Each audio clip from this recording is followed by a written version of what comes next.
Well, ganito lang yan, no? We supported BBM because he promised continuity of the Duterte administration. Yes, exactly. You supported Lenny because you wanted continuity of the Yellow administration. Yes. As simple as that, no? As simple as that. Yes. Now, BBM won and he continued the Yellow administration. Dapat they should be happy. Dapat. And I think they are happy, no? I think they are happy, especially na, Diyos ko, lahat naman na nakaupo dyan. Inupo niya, puro dila. And I think this is part of the gamble, no? Well, we're gonna get what we needed to get. And then you will be next in power after us. Wala nang Duterte. Right. Tama. So, win-win. Win-win sa kanila. Win-win sa kanila. Oo, win-win yan. Kasi nga, we got our hands on our emerald. And then, you will get back in power. Bex every year may usapin ng hidden wealth nang hindi pa na umuupo ang hindi pa umuupo si BBM. Ngayon, since 2021, nagkaroon? Bakla! Lumaki ako na halos every year may usapin ng hidden wealth. Hidden wealth, oo. Kahit yung panahon ni Duterte, may hidden wealth, igotten wealth, na naupo na ang BBM. Wala na. Ba't iba na? Kumbaya na. Ang unang nag-ano dyan, yung mga makabayad block. Ano ka ba? Si Lisa Ontiveros nga since 13 years old, anti-Marcos na. Yeah. Since 13 years old. Ngayon, tinatawag na ni Dilima na this administration is a blessing to her. Tapos si Lenny, nasa tamang direksyon na. Si Bongbong Marcos. Wala na nga. Kasi nga, I think it's part of the deal. No? Part of the deal. We're here. We're in power. So what do you want? Do you want the Duterte's back? Or do you want to get the power back? Diba? Pwede kayo magpalitan.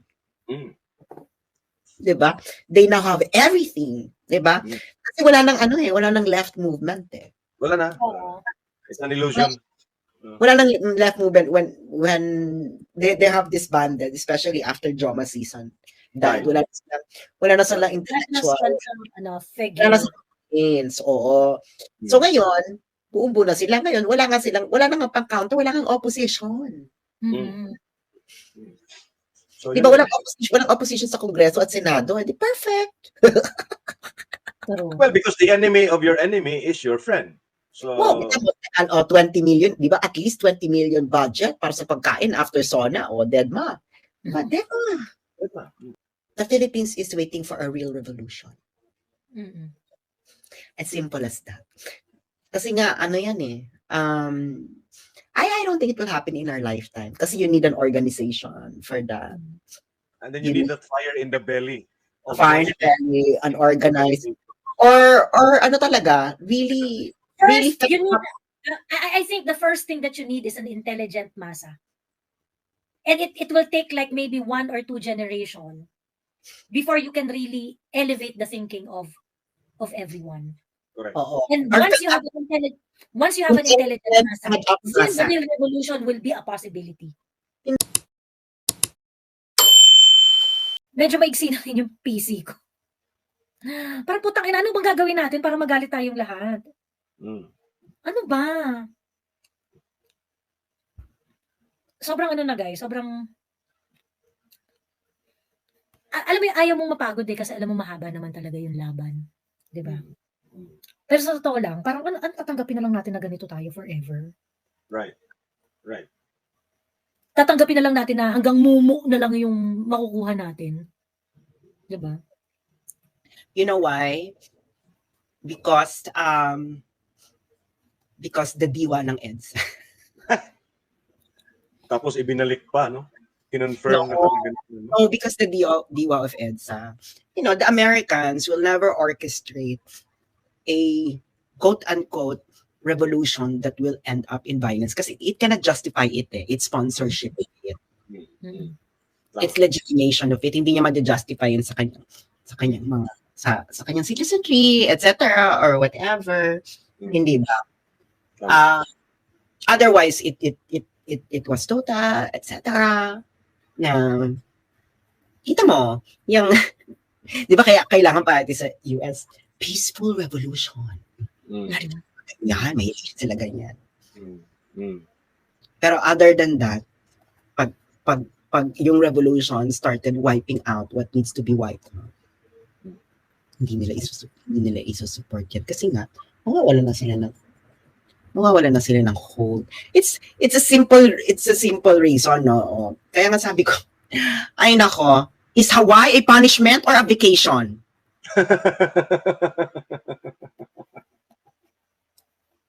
It looks like A vacation. a vacation. True.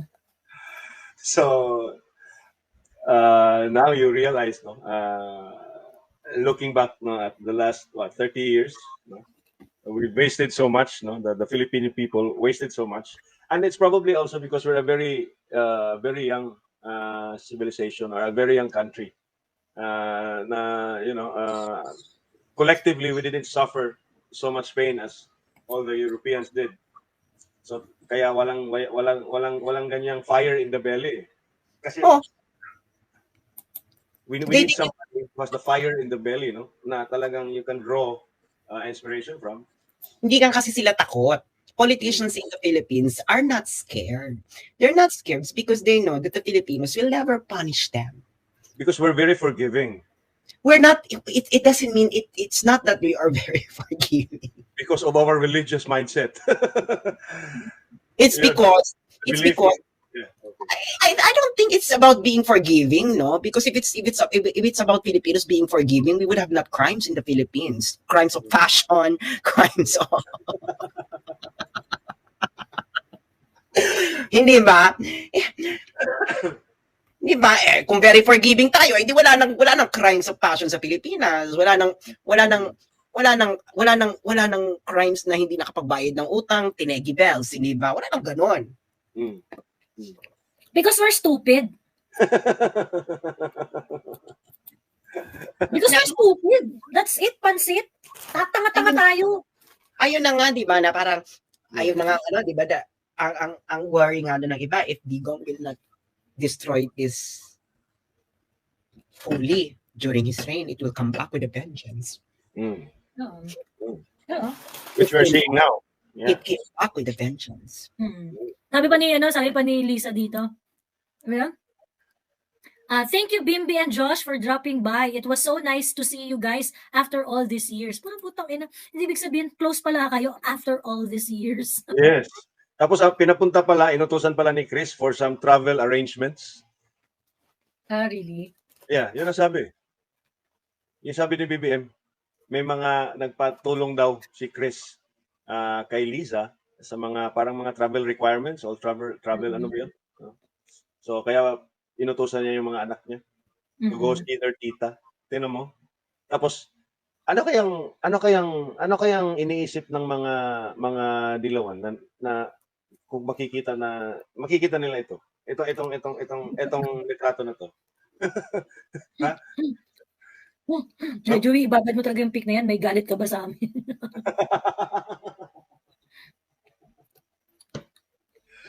Sabi ni Coffee Break, may hina pa talaga tayo intellectually. If puro matatalino ang citizens, din nila magagawa to. Totoo. Agree. Meron akong post before. I had Anna and I had a meeting with a diplomat of a Southeast Asian country. The smallest? Huh?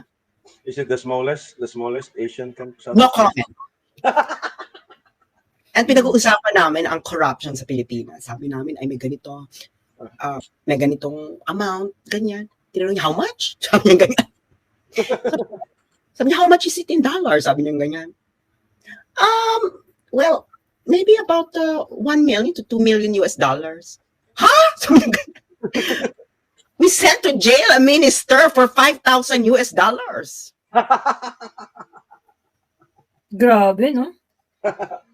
A minister. Yun. Talaga. So, ibig sabihin, gano'n na tayo ka-jaded sa corruption. Very jaded. Numb. We don't feel anything anymore. Oo, kaya nga, ang ano niyan is, hindi ko na lang sasabihin. Kung sino ito. Ang sabi ng isang Kemilatik, huwag na yung corruption dahil masyado ng ang mga Pilipino sa corruption. Manhid. Oo. Yung ganon. Totoo naman. Bakla, it's all hindi mo pera. Walang pumick up. Meron naman, pero ayaw nga nila kasi nga nakikinabang yung hello, ano, 500 million, sabi nung dare to know, di ba? Ang sabi nila, yeah, dare to ask. Yeah. Dare to ask, Yung media, budget sa media kinembrat, ganyan, 500 million. 500 million from 31 million advertising budget for the House of Representatives this year. Holy shit. Advertising for Siyempre, House. mahal yung mga kondo ng mga vloggers, Yung pinagbibigyan nila ng kondo ng mga vloggers, mahal yun. Kaya yung Pilipinas Today na Facebook page, talagang minuto. Grabe yung sponsored ads dyan. Di ba? O, kita mo, look at halimbawa yung mga magsasaka, di ba? Kita mo sa France, di ba? Nung naapektuhan na ang hanap buhay ng mga magsasaka sa France, ginawa nila, pumunta sila sa Paris at pinagbabato rin ng tae. Oo. Hinanap lahat ng traktor, ha? Di ba? Di ba may daladala silang traktora para batuhin ng tae ang mga government buildings. Dito sa atin, SAS, overproduction, tsaka walang sapat na infrastructure for cold storage. Tinatapon na lang yung kamatis sa gilid. O yung mga repolyo sa gilid. Yung mga kalabasa sa gilid. Di ba? So I mean, kaya yun na nga, no? Wala tayong capacity to revolt. Kasi nga, Kuyang, dito sa Pilipinas, kapag ka-criticize mo ang government, bitter ka lang. Yun. Hindi ka lang nabigyan ng posisyon. Bitter ka lang, di ba? Talagang, sas no, and Joey, no? There's this sense of surrender. Hindi lang sila manhid. Para bang there's a certain sense of surrender na, ay, hindi na talaga to. Okay. Classic example.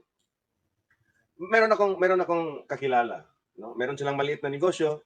I mean, maganda naman yung takbo ng negosyo nila, okay? Nakapagpaaral sila mga anak na, private school, ang gano'n. Sabi ko, why are you availing of the 4,000 pesos na scholarship, quote-unquote, ni Duke Frasco? When you are technically not qualified because you can afford. You know, you are sending your children to private schools. And then by virtue of the educational subcontracting program, yung ESC nga, subsidized ka na sa gobyerno yung mga anak mo. Why should you apply for the 4,000 educational assistant ni Duke Frasco? Bigay mo na lang sa iba. Anong sabi? Ay, mabuti na lang we have a share of their corruption. Di ba? Resigned na, no? Yung bang resigned, no? A sense of resignation. But the problem is, people here in the Philippines, from the highest official down to the lowest lowest people of the societal hierarchy are corrupt. Sabi ni Ice Mocha, mag-rate na ako sa China, mura pa Yossi. Sino nagsabing mura ang Yossi sa China? Sino nagsabi sa iyo? Mura Yossi. Anyway, ayun. Anyway, ang nakakaloka no, na parang ayun na nga yung corruption nga yung issue. That's the issue. That's the issue. That's the bottom line issue in the country. That's the bottom line. Ngayon kung ayaw umalma ng taong bayan, they don't care. Kasi nga sabihin ano sa korte, ganyan. Yung talagang nakakaloka nga. Wala nga, 'di ba? O bakit hindi rin yung death penalty sa sa plunder. Saka maraming ang loophole. Ginagawa pa rin yung batas against corruption. Naisip na nila ang mga loophole. how to get away, how to get away or how to get around it. Kaya nga sabi ko na parang walang kita mo nga ito si Montulfo nga, sinabi nga niya na clear na raw si Kim Wong at siya pa isa sa mga advice, pati si Senator Ping Lacson, dalawa sila nag-advise ha, si Montulfo at si Ping Lacson. According to kay Montulfo yan, Senator Ping Lacson, na binabasa lang namin, kayong dalawa nag-advise kay Kim Wong na sa uli niya yung pera kasi nga hindi naman niya alam, wala siya kinalaman. That's Pero sa, according to Tulfo. oo, pero sa New York, hindi mo Kinalaman. hindi benta yon, hindi benta yung ganong eksena. Mag-undergo siya ng trial. Pati RCBC owners, no? Miss Masta, I won't keep up sa'yo dahil Pinoy's need you sa Senado. Vincent, you don't really understand how Philippine politics go. In order for you to pass a law, you need half of the Senate plus half of the House of Representatives. Oh, how are you going to do that? Very good. How? Oh. And you cannot win as a senator if you will not shell out at least 100 million pesos. Actually, parang It's a billion, Sats. Parang 1 billion na ngayon, no? 1 billion. Do you really think if I have 1 billion, I will run for senator? And do you really think na if someone sponsored me for 1 billion, I will not give them favors? Come on. Worth 10 billion? 10 times. Huwag kayong mag-ano, you know, it's human nature. Kaya nga 'di ba si Digong hindi nga siya nag-accept ng mga ano. Dahil alam niya pag nag-accept siya, magbibigay siya ng pabor.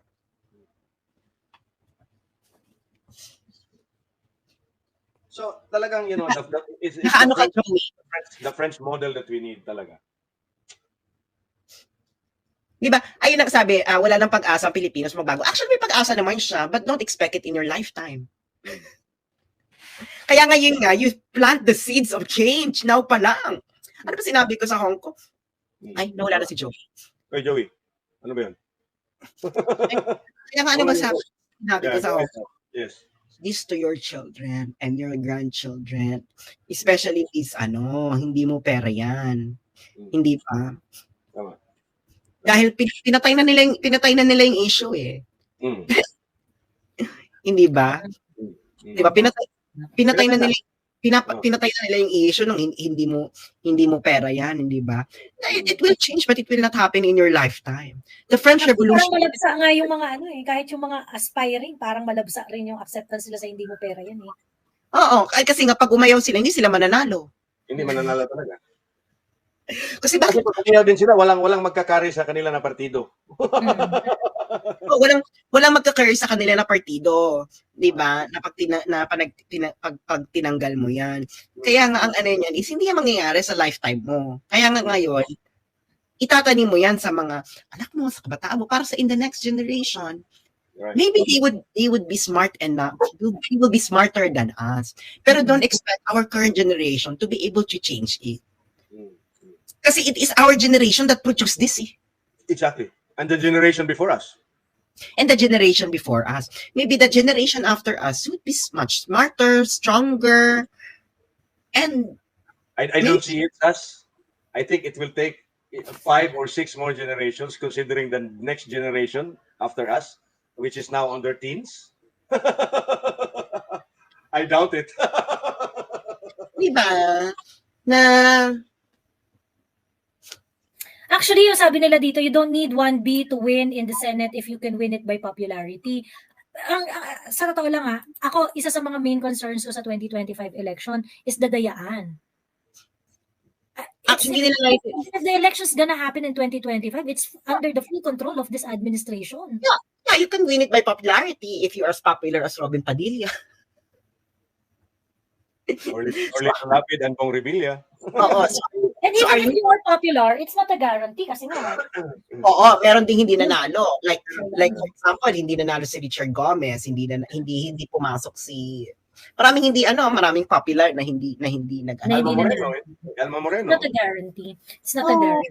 Tsaka yung electoral I don't think that you can change the Philippine system, political system, by going inside politics and changing it from there. Exactly. That's what I was about to say, Sas. The Philippine political system and with all its damaged damaged goods, you cannot change it from the inside out. You have to change it from the outside and dismantle everything from the outside. And it has to be outsiders doing it. Ito si Ibi, o ilang taon? Ito si Ibi, mas matanda pa sa akin to. Marami na itong nasaksi. I'm 53 years old, yes.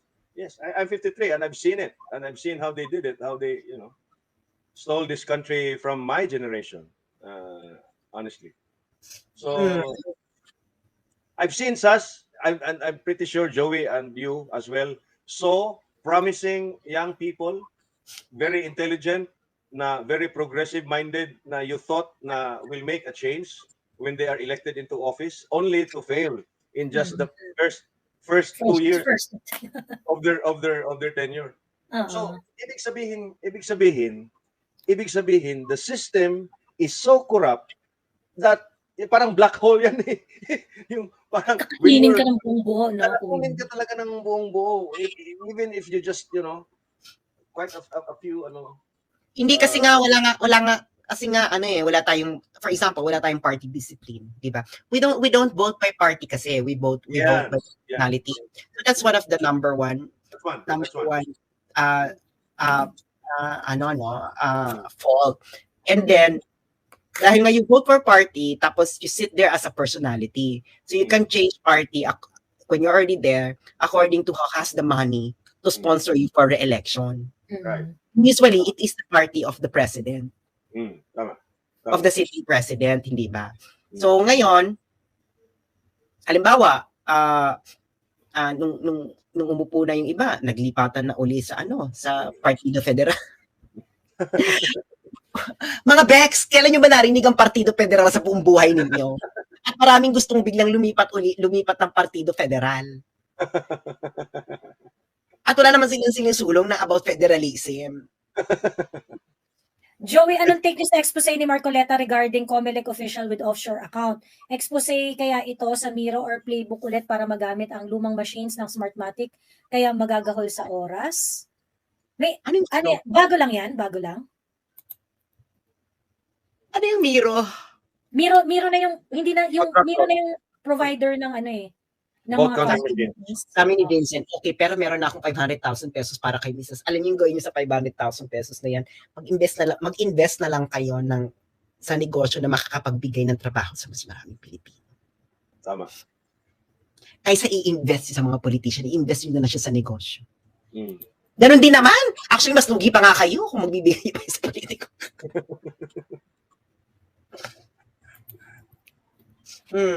Ito. Teka, tingnan natin yung kay Marcoleta. Ano ba yan? Offshore account linked to bribery by Miro or ano ba yan? Kasi it's not illegal for somebody to own an offshore account unless the funds being deposited there or it's not declared to sell.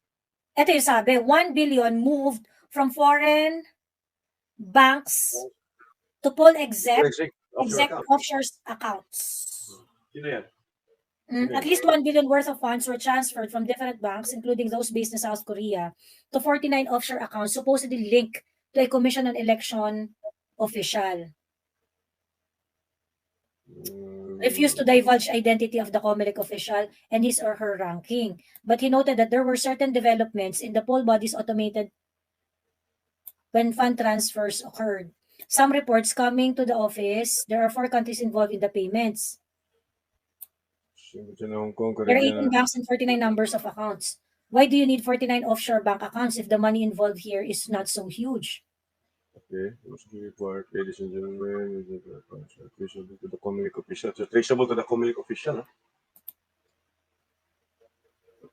This is a work in progress. You must be patient with me and you have to bear with me because we're still verifying most of the accounts. But I will tell you that the total option... okay, so wala pa namang... He doesn't have anything yet. Wala pa, Wala pa siyang pero kumbaga, ang lang niya is, merong mga offshore account.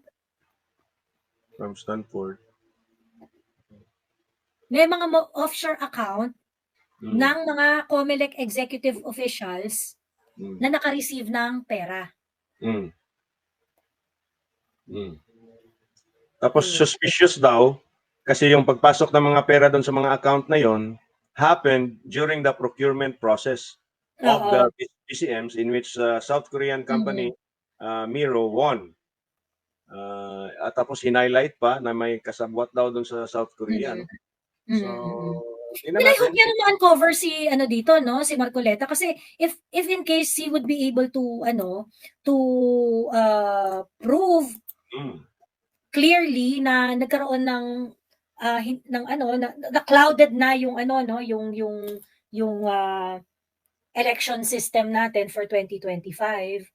I hope he would be able to relieve it. I hope he would be able to establish everything before the election or as early as possible. Kasi habang tumatagal, nasasayang yung pera natin eh. Well, Diba? and then 2 points, Joey. No, number one, Marcoleta is treading on very dangerous lines here, no, because you're talking about bank secrecy laws, not just local bank secrecy laws, but bank secrecy laws of other states, no, and other personalities who are foreign. So how did he get hold of this information? But pero sa akin, as long as he can prove it, ako wala na akong pakialam kung na-violate niya yung mga bank secrecy law na yun. Yeah. Kasi it is our election system that is at stake here. So if Marcoleta is willing to take that risk to be sued for bank secrecy law and whatsoever, he's a very good lawyer.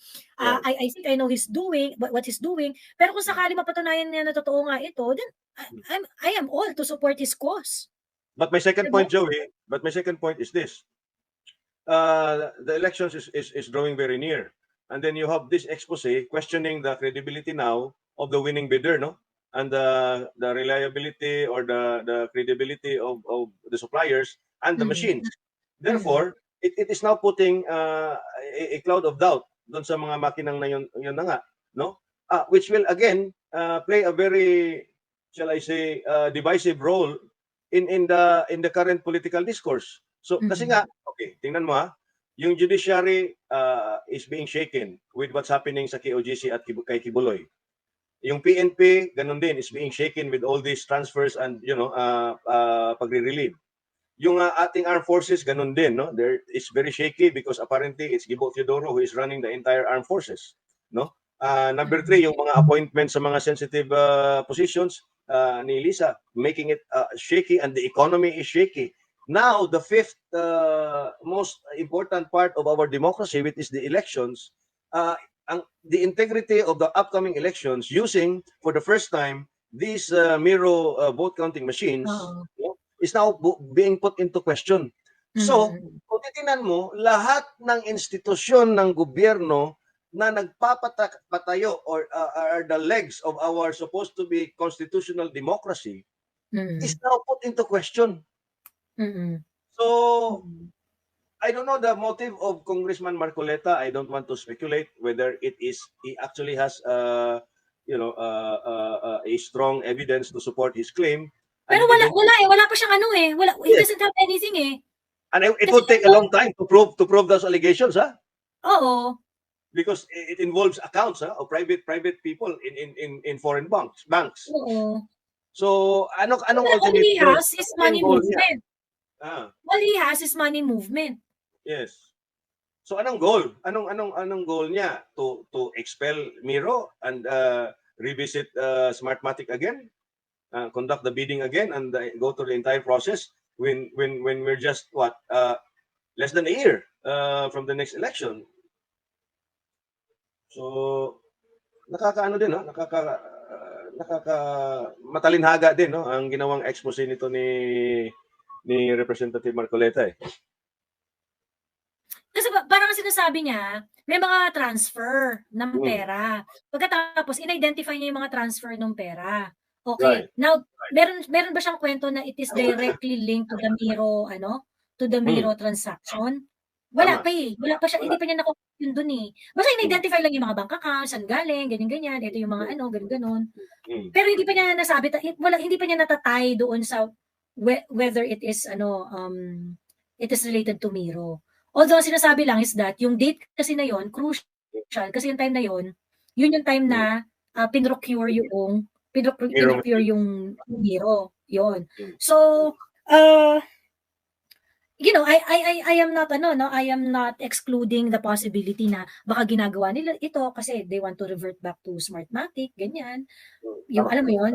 Tapos dahil press for time na tayo, ganyan. It's also very possible, But diba, Joey, yung Smartmatic na reverse yung decision?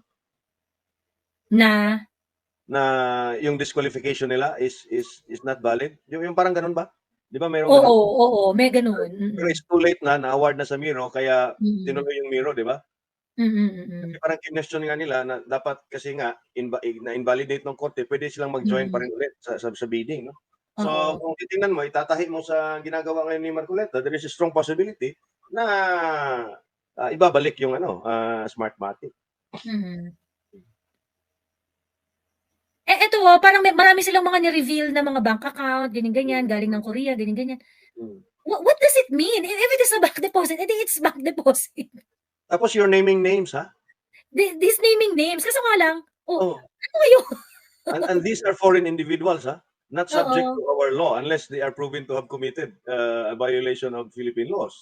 So, I've said, no, he's treading on very dangerous waters kasi nga, he's a legislator, he's a lawmaker, no? You don't just go out in public naming names, no? Insinuating that there's something going on. Illegal. Oo. Anyway. Well, Ay, abang yung tie up ni Marcoleta kay dun sa, di ba, kung ito yung claim niya or whatever. Yan na. Siyempre, parang, it is burden of proof. magaling ka naman Marcoleta di, klaruhin mo ng bonggang-bongga yung relationship ng mga bank transfer na yun sa, electoral fraud. Di ba, dinibang ka niya minsan? Ko sa kanya? Diyos me. Galit na galit si Akla. Nagtatanong lang naman, actually, ang mga kasama niya doon, mga Iglesia ni Cristo. Doon sa Okay. event doon. Tapos? Ayaw lang magbigay ng, well, may video. Ah. Siyempre, ayaw lang, kasi siyempre kasimbahan din nila yun eh. Tama. Diba? Diyos ko. Anyway, edi sinabi mo, hindi totoo. Edi hindi totoo. Well, I do not accept it. Edi hindi totoo. Nagtatanong lang naman ako sa'yo eh. Diyos me. Kadya kay Marcoleta. Dami endos. But anyway, kung totoo na this is being done in order to discredit Miro, pagkatapos nag-revert yan sa Smartmagic, di alam na natin Marcoleta. Diba? Di nakakadiri ka. Kung sakaling di mo naman napatunayan talaga ng absolute, hindi mo naman napatunayan with absolute certainty yung mga allegations mo, pagkatapos biglang nag-revert sa Smartmatic. Di alam na natin. Is he running for senator, Joey? Si Marcoleta? Huh? Is he running for senator? I don't know, pero mukhang. Yun yung chismis eh. Di ba? Kay BBM, di ba? Okay. Tatakbo daw kay BBM eh. Ayun. Ayun. Sinong Diba, tatakbo? Ha? Sinong Kahit si tatakbo Marcoleta, yun ang chismis sa kaparangan. for senator? Parang wala naman ata sa wala naman hindi naman, parang wala ata siya sa list. yung pinost nila na Hindi pa yata kasi hindi pa naman yata, pero merong ambition daw to run for senator. Pero it's too crowded for Marcoleta to be included in the BBM list kasi the admin coalition consists of several huge parties, ha? Yes. You have Lakas, you have NP, you have the NPC. It's very crowded. Meron yata kailangan i-deliver bago siya i-consider. That's why Cristina Frasco is already abandoning her Senate bid because it's too crowded. Quote unquote. And what is the other one? And then Partido Federal, di ba? Lumipat na nga sila sa partido. Allegedly, ito na raw yung mga 11 yung nasa slate allegedly ng admin. Bong Revilla, Pia Cayetano, Lito Lapid, Tolentino, Amy Marcos, Tito Soto, Ping Lacson, Manny Pacquiao, Benhur Abalos, Erwin Tulfo, and Camille Villar. So meron ng 11. Isa na lang. So, well, ayon sa kaparangan, ay meron raw kailangan i-deliver. Yung isa, ayun. Tapos si Amy, hindi naman kinonfirm, hindi rin dininay kung kasama ba siya talaga doon eh. Hindi ko alam, meron bang statement si Senator Amy doon? Nakasama siya sa slate ng admin? Parang wala naman yata.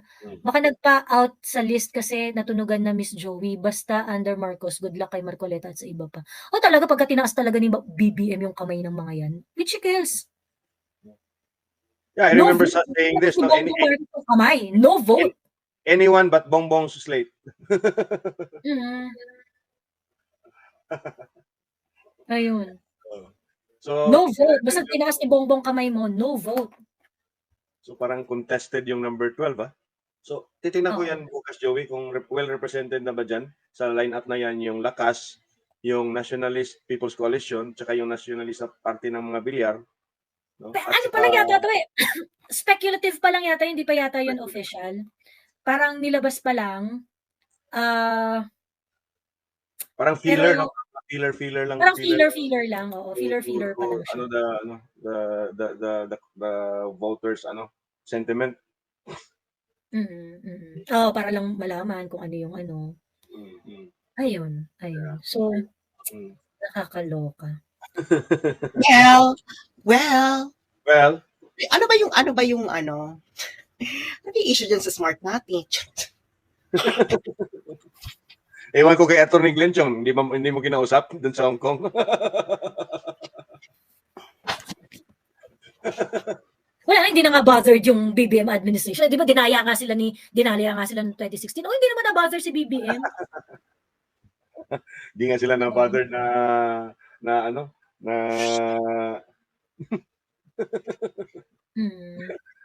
ewan ko. Wow. Ang dami. Mga pambihirang kapulaghan ang nangyayari sa bansa natin ngayon. Hindi, kasi nga, di ba, halimbawa, karamihan ng halimbawa, yung sa pakikipag-meeting ni Emerut, sa anak ni Emerut. Nakalimutan niya na ata na hindi ba yung Mama Emerut ng mga Emerut kids na yan ang nagpondo sa aking pinatawad na vlogger upang atakihin niya si BBM. Hindi ba yan ang naging revelation noon ni Falsis nung nagka-fall out ang kapatid ni Falsis at ng I will have your Emerut. Tapos ngayon, Madam! Tapos ngayon, pati-bati na sila. Ay! Ganon? At kami na yung kaaway. Ay! Parang, Di ba? Nakalimutan nyo na ba yan? Hindi ba? Di ba nandoon na ang Chorba is para awayin atakihin si BBM, di ba?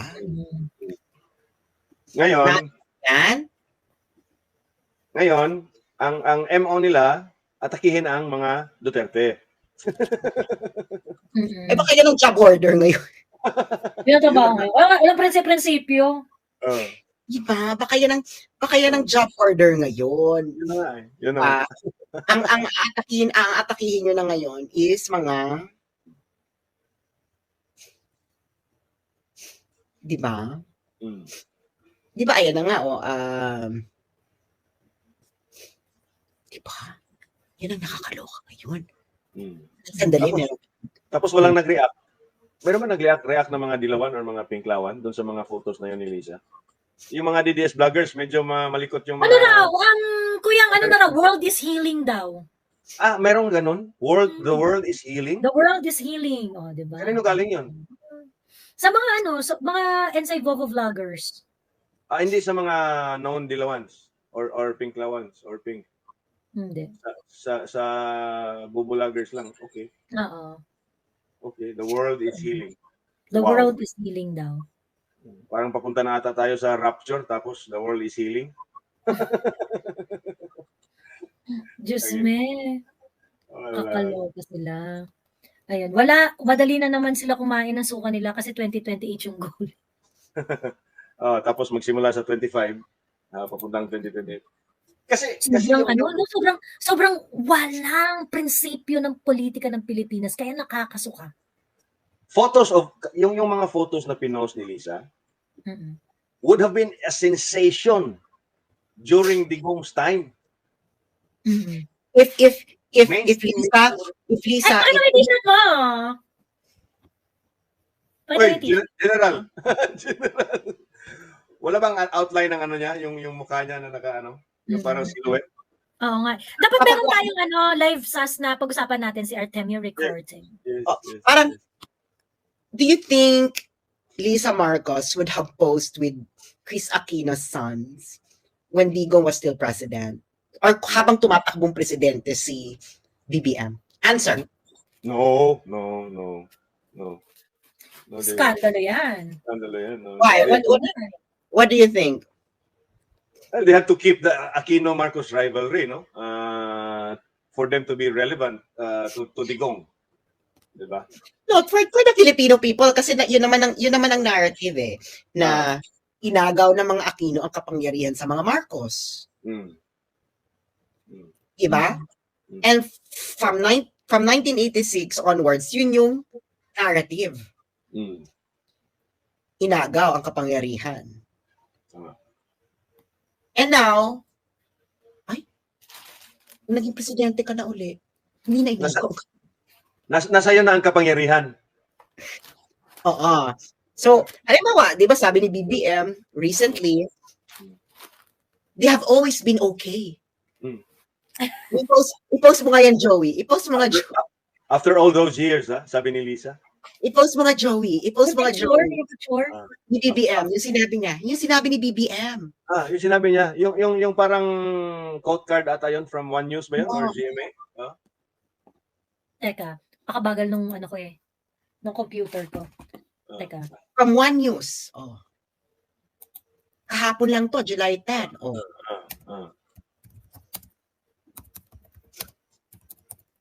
Hindi PBBM, Lisa. Ano? One News lang, si BBM lang. Ito, tiyahin ni Bimbi at Josh. Hindi, may parang quote card, Joey. Quote card si BBM. Quote card ni BBM Punta sa ka One News. Punta ka lang ng One News PH, tapos tingnan mo yung ano nila, yung photos.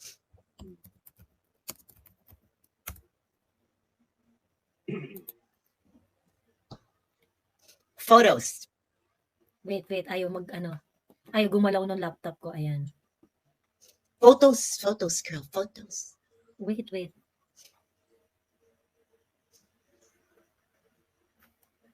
Ayan, oh. There. President Ferdinand Marcos. Basahin mo, girl.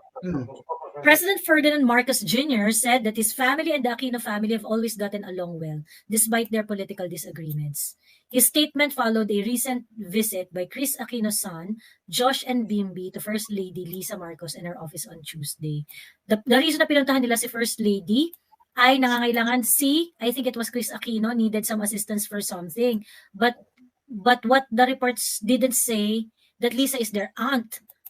That ang kanyang auntie ang napangasawa si Don Pepe, the eldest brother of Cory. So they are related.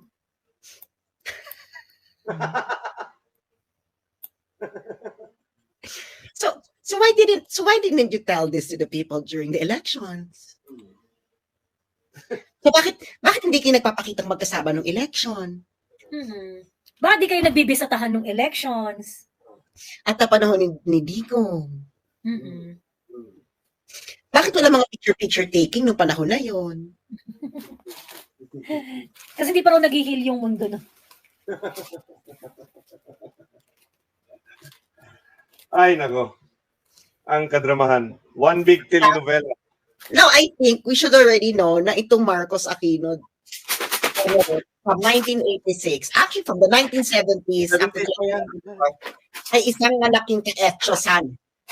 True! Budol is real, yes. Ito ang greatest budol of history. Diba, ano yung political disagreement ninyo? Magkaiba kayo ng politika? Ano ba pinagkaiba ng politika nila? Kung sino lang dapat magnakaw. Yun. Kung sino dapat magmamayari ng mga big business. Oo, kung ang Hacienda Luisita pa ay dapat magpatuloy o hindi, ganyan. May ganyan bang eksena? Di ba? O, wala nang, Joey, naka-ano ka, naka-mute. We just Sorry. don't Ayan. agree politically. Yun. Sino daw ba ang may karapatang magnakaw ngayong panahon na to? Ganun lang yung question. Ang Tarlac o ang Ilocos?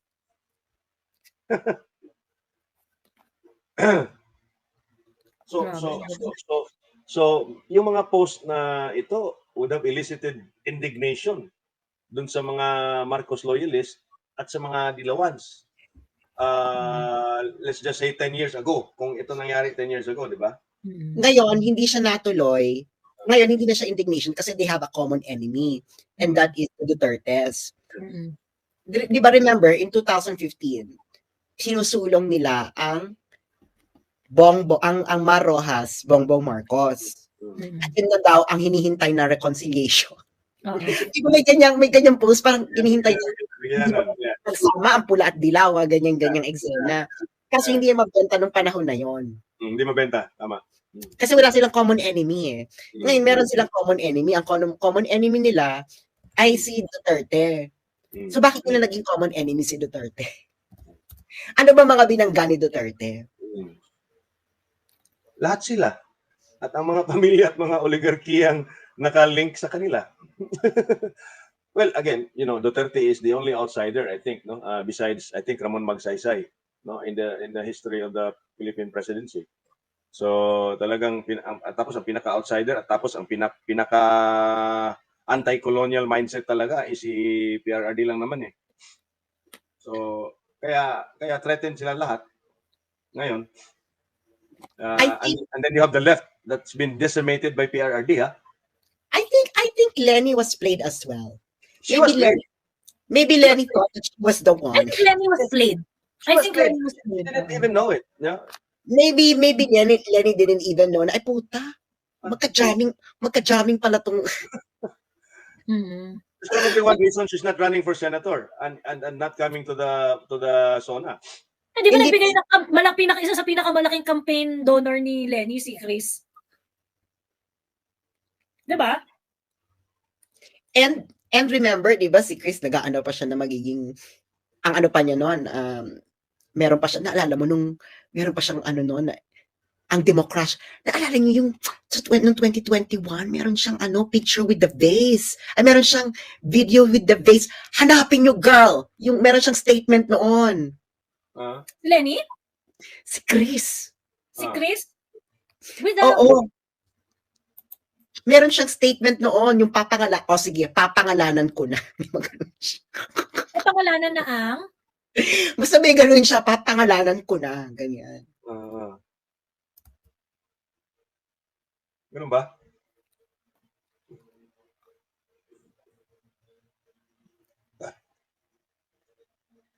Napin mo muna, Joey, ha? Use your break muna. Ang alin? Teka. Ano yung sinabi sa clue? Ano ba? Yung keyword pa? More keyword. Ito, nahanap ko na. Ayan. Noong August 12, ano yan?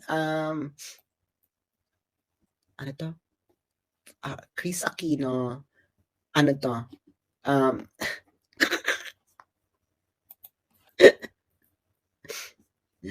Ano ba to? Ito.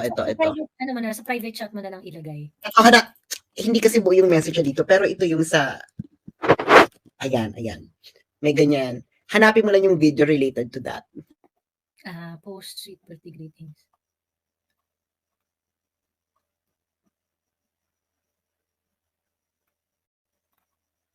Sa ano niya to? Teka ha. Ay, binura niya na sa Instagram. Binura niya na yung video sa Instagram.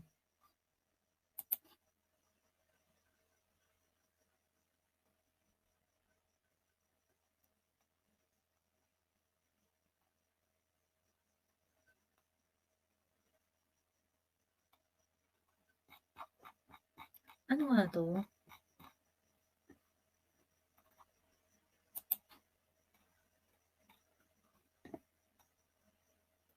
Mystery Man. Chris Aquino, Mystery Man.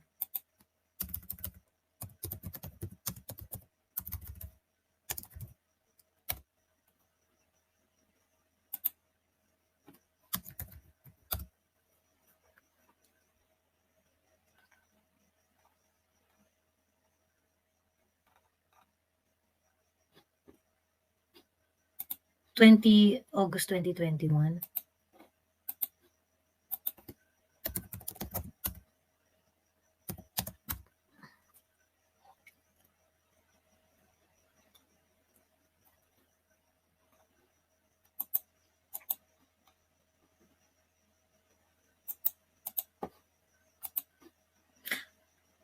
Greets Mystery Man.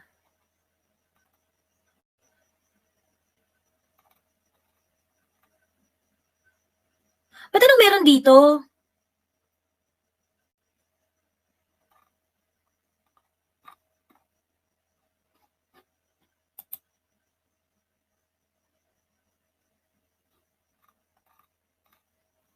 Wala na, binura niya na yung video niya sa Instagram, Sas. Wala na.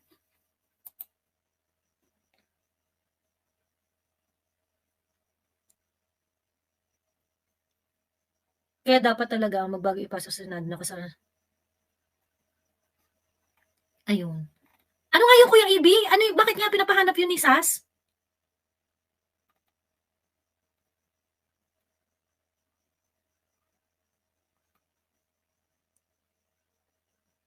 Tambok utak ni Sas. Taba ng utak ni Sas. Hindi, meron siyang gustong i-point na yung meron siyang statement nung 2021, August 21, 2021, na related sa, ano to?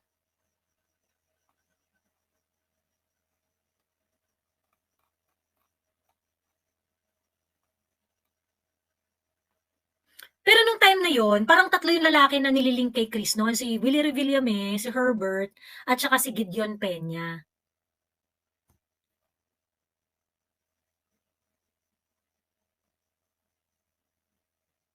At saka si Mark Leviste pala. Ayun. Anyway, it's 3:30 p.m. here. Bakit gising pa kayo? Sabi ni Ma'am Jocelyn Cambay. Matutulog na kami, ma'am. Nag-iyosi si Kuya Ibi po. Ayan. Anyway, siya matulog na nga tayo at 3:30 na. At bukas na lang tayo magkita-kita ulit.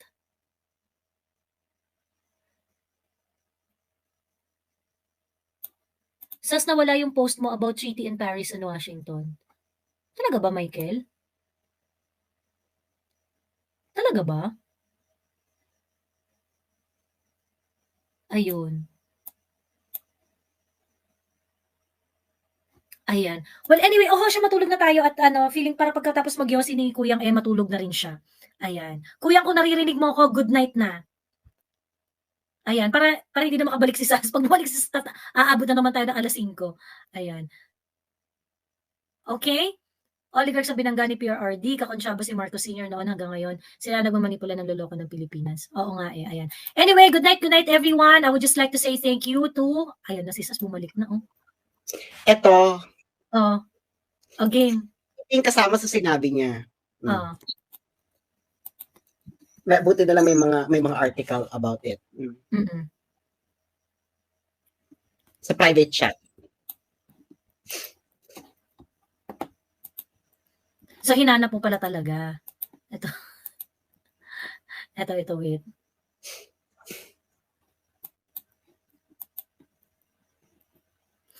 Duwag magnanakaw mga kalaban namin. March 21, 2021. Mabigat ang bawat salitang binitawan ni Chris Aquino sa kanyang bagong upload nitong linggo, kung saan binilikan ng aktres ang pagkamatay ng ama na si dating senador Benigno Ninoy Aquino Jr. Sabi ni Chris... ito girl, nahanap ko na yung video. Ayan. Again. Teka lang, hindi ako makabalik sa StreamYard.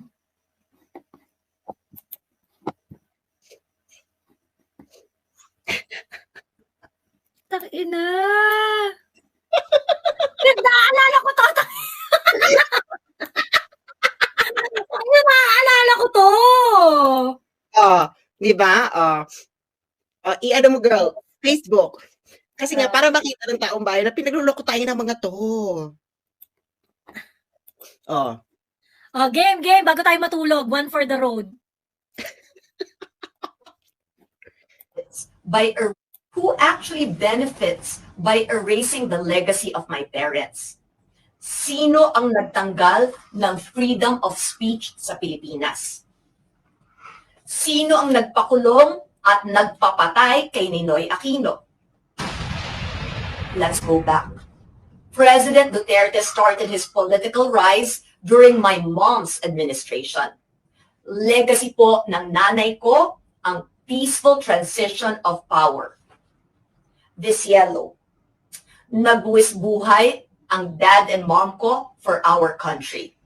And ito ang kulay nila.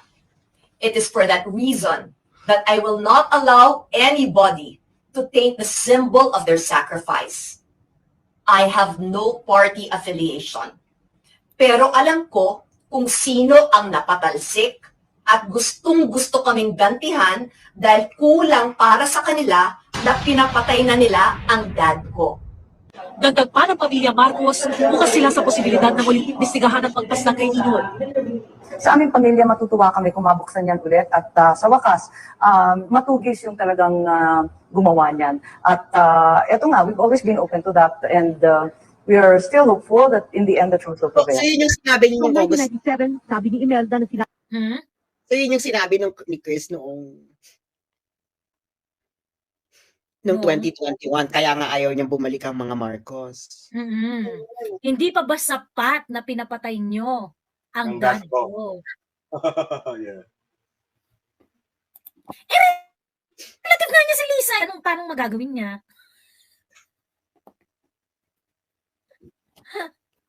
Relative nga niya si Lisa. Di man lang siya, wala man lang siya ka-feelings kay Tita Lisa. Why did you marry my mom, my grandpa's killer?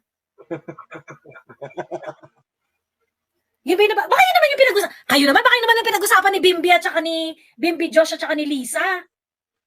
They need Tita some Lisa, why did you assistance marry for, my... for travel. Why did you marry my grandpa's killer's son? Baka yun naman pala yung pinag-usapan doon. Grabe yung yung charade ba, no? Millions were fooled, no? And then just as easy as a flick of a finger, here you go. Etong video na to, tinanggal na ni Chris sa Instagram niya. Ganun. Wala na sa Instagram. Hindi ba? Na parang hindi, kasi nga nakabalik na sa kapangyarihan. So ngayon, okay na uli sila. Oo. Hindi ba? Parang ganyan naman ang mga alta sa Pilipinas. Pag wala kang power, wala kang money, dead maka. Para pag may power at money ka na, alam mo, friends kami yan. Actually, aunt yan ng ganito. Kayo naman, hindi na kayo nasanay. Tama. Yun ang mga alta dito sa kahit hindi magkapamilya, tito at tita yan eh. Hi tito, hi tita. Di ba? Kita niyo itong mga Duterte ngayon. Ngayon sila? Outsiders nga eh. Di ba, dead ba na sila ngayon? Kasi si Sara, vice president. And then, gaganyan na lang sila. Di ba? Nasa na yung, di ba, nung dati, wala namang mga politiko sumusuporta kay Digong nung nawala siya. At siya nang inuusig ngayon ng mga to, dead ba na sila? Di ba? Pero nung nasa kapangyarihan, ay, kamag-anak ko, mga Duterte. Ay, hindi. Ano talaga? Ano yan? Diba? Who was owning the Marcoses during that time? Only Vic Rodriguez. Yes, diba? Pero ngayon, diba, si Chris Aquino pa, nililing pa niya yung sarili niya sa mga Duterte. Oo. Yeah. Oo. Yeah, she tried hard. Pero ngayon, pinadala pa niya ang mga anak niya.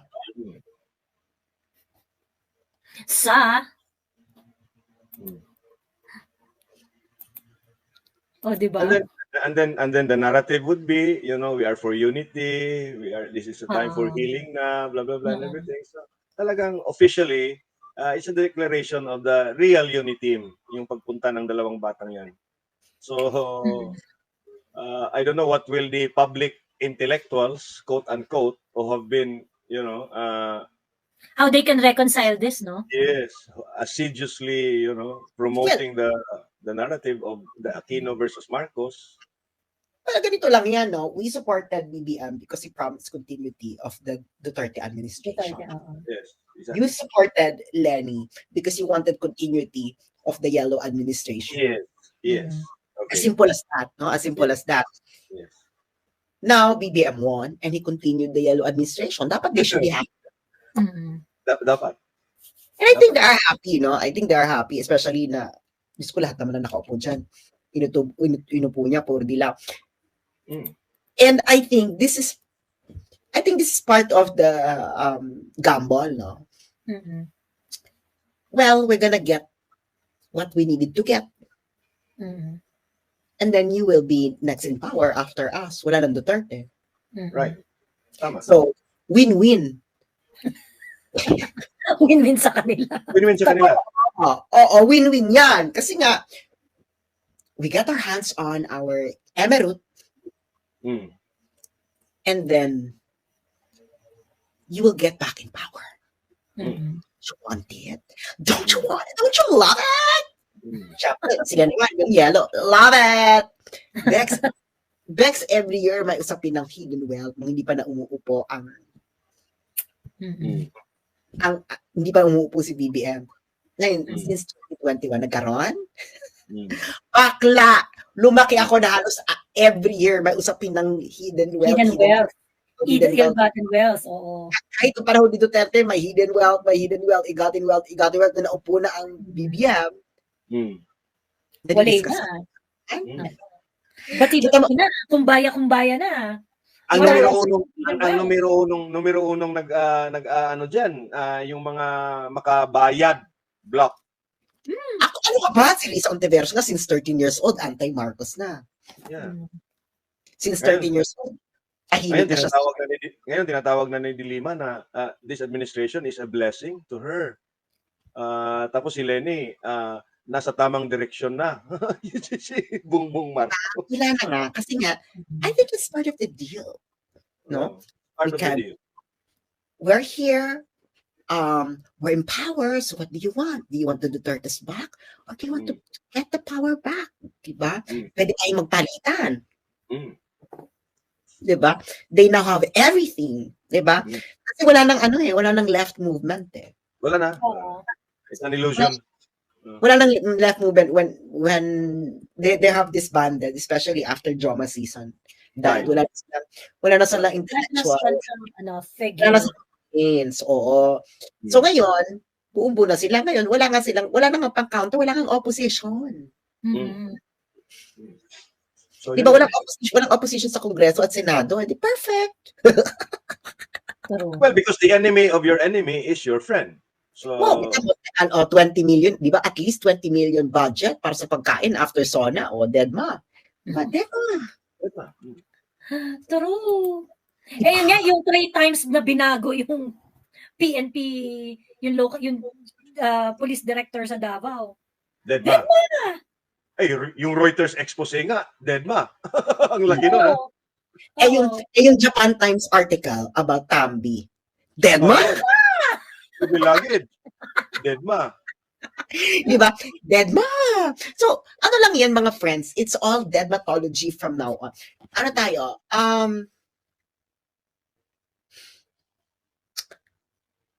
The Philippines is waiting for a real revolution. As simple as that. Kasi nga, ano yan eh.